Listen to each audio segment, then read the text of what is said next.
Cavaleiros do Zodíaco é um dos animes mais famosos de todos os tempos, mas não é só por causa de Sei e companhia, mas sim principalmente pelos personagens secundários, dos quais os mais legais são com certeza os Cavaleiros de Ouro, que estão entre os mais poderosos de toda a obra. E quando nós falamos de personagens poderosos, não dá para deixar de falar dos mestres mostrados no anime e no mangá. E é por isso que nós listamos aqui os mestres mais badass, os mestres mais overpower de toda a obra de Cavaleiro do Zodíaco, fazendo um apanhado entre anime e mangá. Então, se você está curioso para saber quem são os mestres overpower de Cavaleiro do Zodíaco, fica comigo no vídeo após a vinheta que você vai gostar.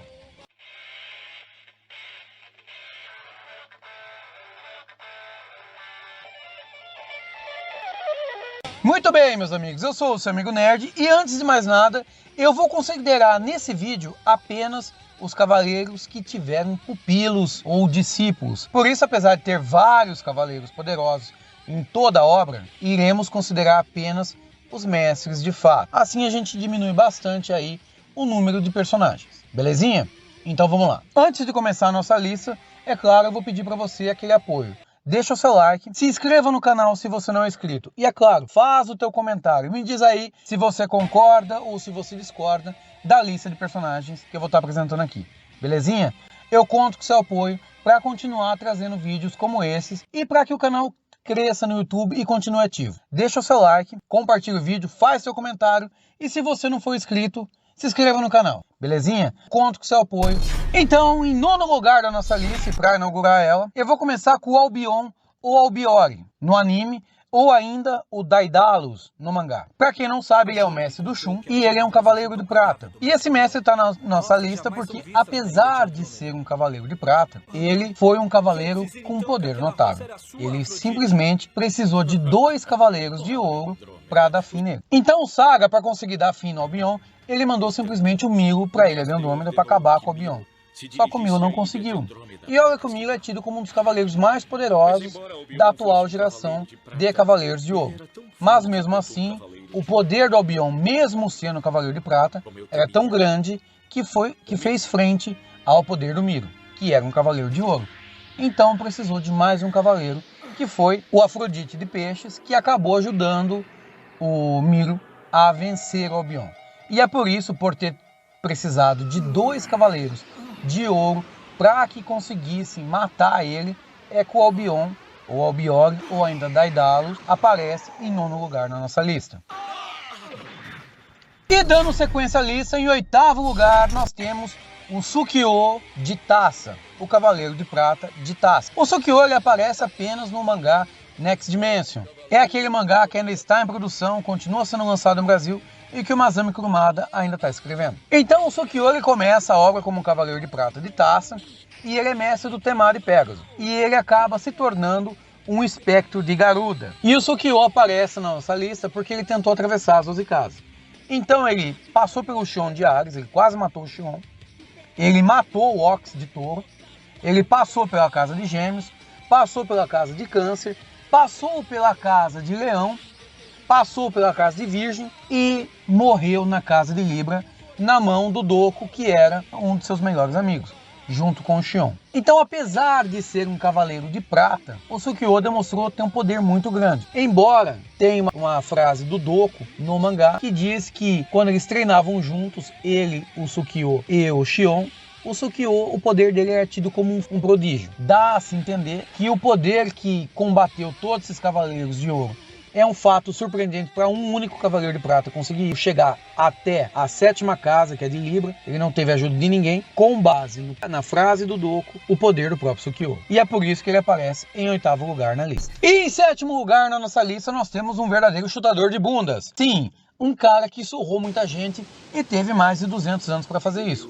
Eu tô falando, é claro, do Doku de Libra. O mestre do Shiryu, o mestre do Oku, do Tema no Lost Canvas, o mestre de vários e vários cavaleiros aí ao longo da obra, seja anime ou mangá. E o Doku, ele aparece na 7ª posição pelo seguinte: ele era um dos cavaleiros mais poderosos da sua época, mas não era o mais poderoso. Ele veio a ter um poder relativamente grande na geração do Seiya, onde ele era um dos cavaleiros de ouro mais temidos do santuário e mais respeitados, apesar de aparentar ter ali seus 200 e tantos anos. E o Doku, ele tinha um poder muito próximo do Xion, embora ele tenha sobrevivido tanto tempo como por causa do mesopotamianos da Atena. Mas mesmo assim, qual que é o mérito do Doku? Ele sobreviveu à Guerra Santa. Então, quer queira, quer não, um cara, para sobreviver à Guerra Santa, ele tem que ter um poder relevante, embora cavaleiros mais poderosos que ele tenham falecido na batalha. Mesmo assim, o Doku teve poder suficiente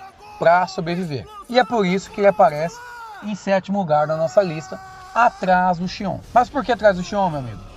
Eu já vou explicar. Em 6º lugar na nossa lista, o senhor da constelação de Áries, Xion de Áries. Nas palavras do Mu, o verdadeiro cavaleiro de Áries. Então, o Xion, ele foi, na verdade, também o verdadeiro mestre do santuário. E ele sobreviveu durante 248 anos, graças ao poder do seu cosmo e também graças à sua genética muviana, que faz com que ele envelheça de forma mais lenta do que um humano normal. Assim sendo, ele sobreviveu sem a ajuda de ninguém.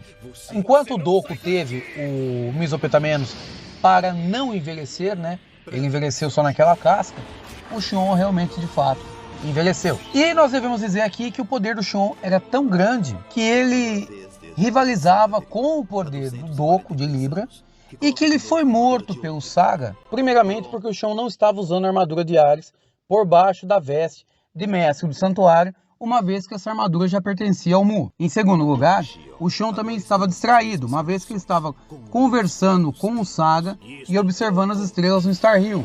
Então foi um golpe de surpresa que o Saga usou na trairagem. E em terceiro lugar, se o Xion tivesse ali na sua idade de 18 anos, ou seja, no auge do seu poder, trajando a sua armadura de ouro, de Hades, provavelmente a luta não teria sido tão fácil para o Saga, se é que o Saga seria capaz de vencer o Xion no seu poder máximo. Não que o Xion velho não fosse poderoso, a gente pode ter o exemplo aí do Hakurei de Altar e do Sage, que eram velhos e eram extremamente poderosos. Mas acontece que o Xion também foi pego no momento de distração. Não foi uma luta justa, não foi uma forma honrada que o Saga usou, mas também ele estava naquele momento, ele estava um pouco se enchendo para isso. Então, isso não diminui o poder do Xion, muito pelo contrário. Mostra que o Saga precisou agir de uma forma covarde para conseguir ter êxito no plano dele, mesmo contra um grande mestre velho.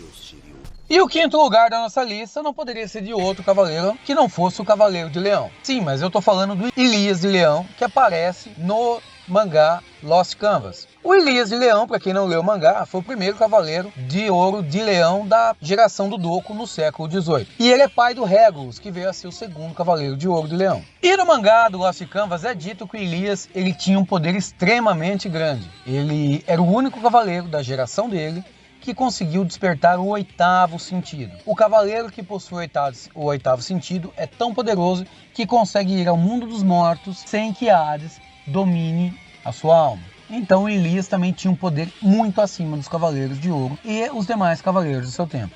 O problema do Elias é que ele não teve tempo de mostrar isso, ele já estava muito enfraquecido. Vítima da doença, tuberculose, numa luta contra o Radamantes, quando ele já estava terminal, ele acabou sendo morto pelo Radamantes. Não fosse isso, o Radamantes não dava nem pro cheiro. E para finalizar, o Elias de Leão foi mestre do irmão mais novo dele, que era o Sísifo de Sagitário. A 4ª posição da nossa lista, ela é ocupada pelo Cavaleiro de Aquário. Mas eu não tô falando do Camus. O Camus, na verdade, nem tá na lista. Eu tô falando de um cavaleiro apresentado no mangá Lost Canvas. Esse cavaleiro não é outro senão o Cresce de Aquário. Ele, junto com Itia de Libra, eles foram os únicos sobreviventes da Guerra Santa do século XIII. Isso mesmo, você não está ouvindo errado. Eu estou falando da Guerra Santa do século XIII. Isso significa que o Crest ele teve mais de 500 anos de vida. E ele conseguiu chegar a esse feito graças ao mesopotamianos. Mas ele foi um cavaleiro que lutou em várias e várias Guerras Santas. Ele lutou contra o Poseidon, ele lutou contra o Ares e os Berserkers dele, e ele lutou mais de uma vez contra Hades e os seus espectros. Então, devido a ter atravessado 3 Guerras Santas, devido a ter alcançado mais de 500 anos, e devido ao fato dele ter tido diversos e diversos discípulos, O Crest, ele aparece em quarto lugar na nossa lista. E você vai perguntar para mim, como é que o Crest morreu? Bom, na verdade, ele abriu mão do bisopetamenos, voltou à forma original dele. Ele estava ali com seus 21 anos. O Crest quis treinar a fé do Degel na humanidade, já que ele mesmo tinha perdido. E ao ver que a fé do Degel era legítima, o Crest abriu mão da vitória na batalha e praticamente se matou. Então ele era um cavaleiro que viveu tanto tempo que perdeu a fé na humanidade, mas conseguiu recuperar essa fé antes de morrer. E o terceiro lugar da nossa lista, você já deve imaginar, ele é do Itia de Libra. O Itia de Libra, como eu acabei de falar para vocês, sobreviveu à Batalha da Guerra Santa do século XIII junto com o Crest de Aquário. Ele aparece no mangá The Lost Canvas. E o Itia, ele era tão poderoso que quando ele chegou ao campo de batalha, ele sozinho matou mais da metade dos espectros de Hades que estavam na batalha e acabou salvando boa parte dos Cavaleiros de Atena que estavam ali. Obviamente, depois esses cavaleiros acabaram morrendo, mas ele e o Crest sobreviveram. E junto com o Crest, ele passou vários e vários anos lutando e protegendo a Terra. Ele se tornou, inclusive, o grande mestre do santuário. O problema é que o Itia acabou perdendo a fé na humanidade. Por perder a fé na humanidade, ele acabou até se voltando contra a própria Atena. Mas o interessante do Itia é que ele só foi falecer no século XVI. Então ele viveu mais de 300 anos e esses 300 anos ele viveu basicamente apenas com o poder do cosmo dele. Você pensa se o cara não tinha poder. Ele tinha um cosmo tão poderoso que manteve ele vivo por mais de 300 anos. E na obra não é mostrado que ele usou o mesopetamenos, até porque ele estava velho e quando ele traiu Atena para voltar a ser jovem, ele precisou morrer e ser ressuscitado basicamente como um espectro de Hades. Então o Itia tinha um poder extremamente alto. Ele é tido como um dos cavaleiros mais poderosos mostrados na obra dos Cavaleiros Zodíacos até aqui. E sobreviveu por 300 anos apenas com o poder do cosmo dele. Foi mestre do Gateguard, que era o Cavaleiro de Ares. Ele foi mestre dos Gêmeos Muvianos, do Hakurei de Altar e do Sage de Câncer. E chegamos às duas últimas posições da nossa lista. Em segundo lugar, nós temos mais um cavaleiro apresentado no anime e no mangá The Lost Canvas. E esse lugar pertence ao grande mestre do santuário, que se chama Sage de Câncer. O Sage, ele era irmão gêmeo do Hakurei de Altar e ele era muviano.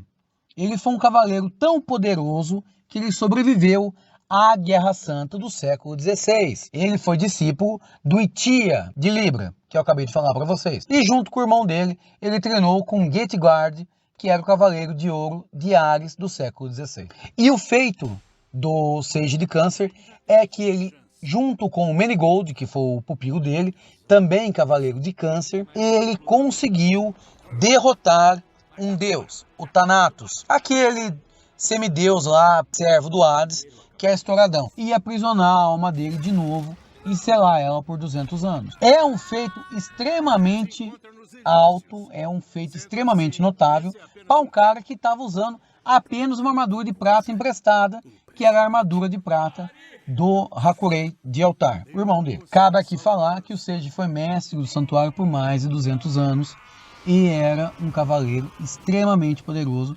mesmo na sua velhice. E o primeiro lugar da nossa lista, finalmente chegamos ao topo. Quem é o mestre mais overpower, mais badass mostrado em toda a obra de Cavaleiros Zodíacos? A resposta é Hakurei de Altar. Nós podemos dizer que o Hakurei de Altar, embora fosse um cavaleiro de prata, de patente, afinal de contas ele era um cavaleiro de ouro que renegou a própria armadura, ele deixou a armadura para o Sage, que é o irmão dele. O Hakurei foi o cavaleiro coadjuvante mais poderoso mostrado em toda a obra de CDZ.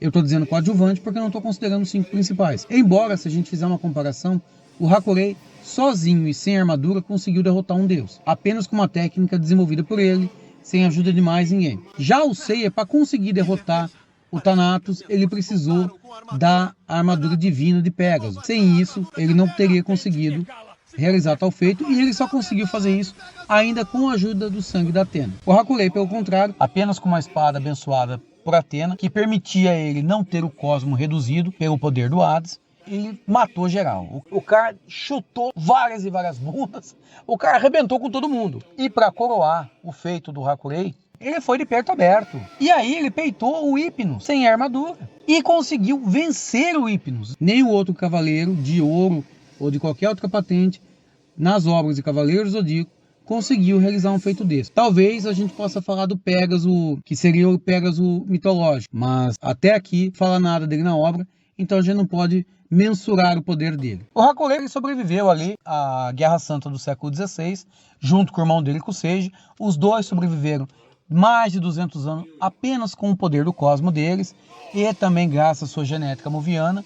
Nenhum dos dois precisou do Mesopotamianos para atravessar esse período. O Hakuei foi capaz de vencer o Hypnos e, além de tudo, sobreviveu a isso. Ele foi tão forte que ele precisou que o próprio Hades fosse lá e desse cabo da vida dele. O cara tem que ser muito badass. O cara tem que ser muito overpower para conseguir fazer um negócio desse. Na minha opinião, o Hakuei de Otaru é sim o disparado, o mestre mais poderoso mostrado na obra. E ele foi mestre no Lost Canvas do Shion e da Uzuriha. Ele foi um verdadeiro mestre overpower. Mas é isso aí, meus amigos. Espero que vocês tenham gostado da lista. Se você não gostou, deixa aí teu comentário por que você discorda. Se você gostou, deixa o teu comentário por que você gostou. Eu vou ficando por aqui. Eu sou o seu amigo Nerd. Não esqueça, se inscreva no canal, deixa teu like, compartilhe o vídeo. E caso você não seja inscrito, se inscreva no canal. Então, meu muito obrigado. Vejo vocês no próximo vídeo. E fui!